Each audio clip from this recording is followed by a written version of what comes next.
नीट UG paper leak प्रकरणावरनं केंद्रीय शिक्षण मंत्री म्हणून धर्मेंद्र प्रधान यांच्या राजीनाम्याची मागणी होत असताना सोशल मीडियावर त्यांच्या जुन्या आंदोलनाची छायाचित्रे आणि रिपोर्ट पुन्हा एकदा व्हायरल होत आहे.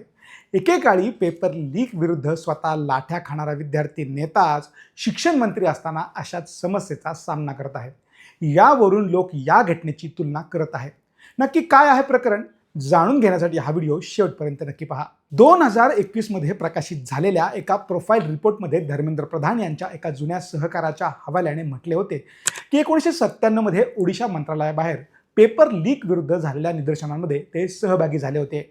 इंडिया टुडेच्या मते या अहवालात नमूद केले आहे की त्या दरम्यान पोलिसांच्या लाठी हल्ल्यात त्यांना दुखापतही झाली होती. तथापि इंडिया टुडे डिजिटल या घटनेची स्वतंत्रपणे पुष्टी करू शकलेली नाही. 1997चा तो काळ असा होता जेव्हा केंद्रात अटल बिहारी वाजपेयी यांचे नवीन सरकार बहुमत सिद्ध करण्याचा प्रयत्न करत होते.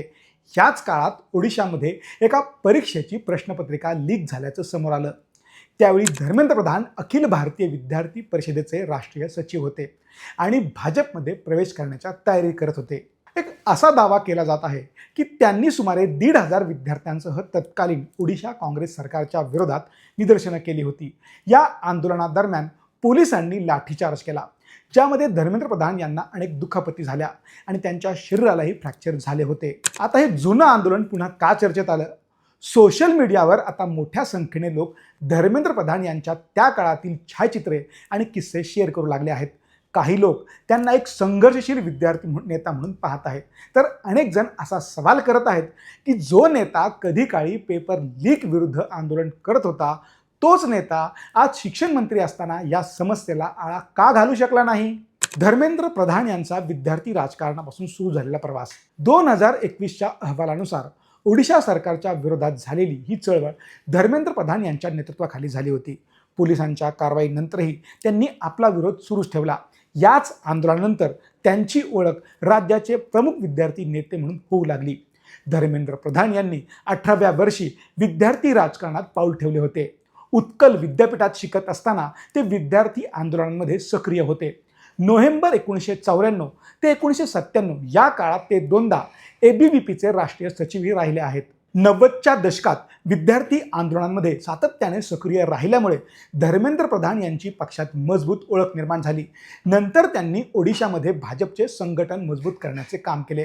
राजनैतिक विश्लेषकांचे असे मानणे आहे की राज्यातील भाजपच्या विस्तारामध्ये त्यांची महत्त्वाची भूमिका राहिली आहे.